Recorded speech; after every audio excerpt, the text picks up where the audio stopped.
ও যুক্তরাষ্ট্রের মধ্যে সই হওয়া যুদ্ধবিরতি কি তবে কেবলই কাগজের টুকরো? হরমুজ প্রণালীতে দুপক্ষের মধ্যে শুরু হয়েছে এক ভয়াবহ রক্তক্ষয়ী সংঘাত।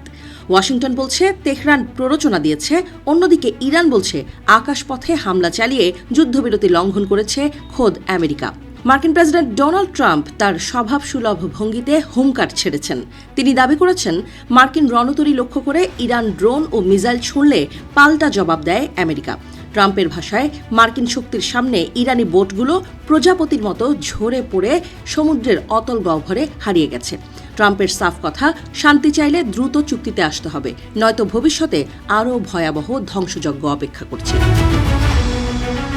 অন্যদিকে তেহরান থেকে আসছে সম্পূর্ণ ভিন্ন সুর।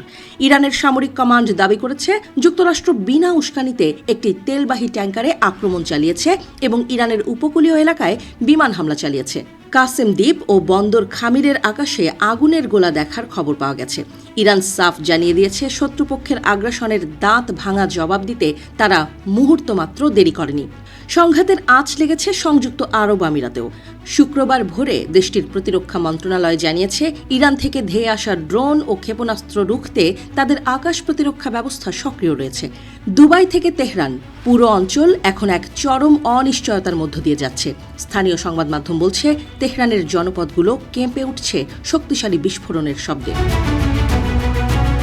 মার্কিন সেন্ট্রাল কমান্ড বা সেন্টকম এক বিবৃতিতে জানিয়েছে, তারা উত্তেজনা বাড়াতে চায় না, তবে নিজেদের বাহিনীকে রক্ষা করতে তারা বদ্ধপরিকর। ইরানের যে সমস্ত ঘাঁটি থেকে ড্রোন ও মিসাইল ছোঁড়া হচ্ছিল, সেগুলো গুঁড়িয়ে দেওয়ার দাবি করেছে পেন্টাগন।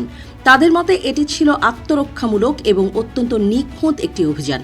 সবচেয়ে আশ্চর্যের বিষয় হলো, এই সংঘাত এমন এক সময়ে ঘটল যখন দুই দেশ একটি 14 দফা শান্তি চুক্তির খুব কাছাকাছি ছিল বলে গুঞ্জন উঠেছিল। পাকিস্তানের মধ্যস্থতায় শান্তি আলোচনার টেবিল যখন প্রস্তুত হচ্ছিল, ঠিক তখনই রণক্ষেত্রের এই বিস্ফোরণ সব হিসাব উল্টে দিল। ইরানের সংসদ সদস্যরা বলছেন, তাদের আঙুল এখন ট্রিগারে, তারা কোনো শর্তহীন আত্মসমর্পণ মেনে নেবে না।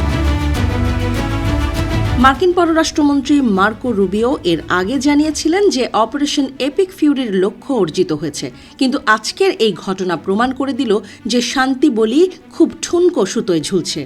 ডোনাল্ড ট্রাম্প স্পষ্ট সতর্কবার্তা দিয়েছেন, যদি ইরান দ্রুত চুক্তিতে না আসে, তবে আগের চেয়েও কয়েক গুণ বেশি তীব্রতায় বোমা বর্ষণ শুরু হবে। হরমুজ প্রণালী দিয়ে বিশ্বের জ্বালানি তেলের এক বিশাল অংশ পরিবাহিত হয়। এই সংঘাত যদি পূর্ণাঙ্গ যুদ্ধে রূপ নেয়, তবে বিশ্ব অর্থনীতি কোথায় গিয়ে দাঁড়াবে তা বলাই বাহুল্য।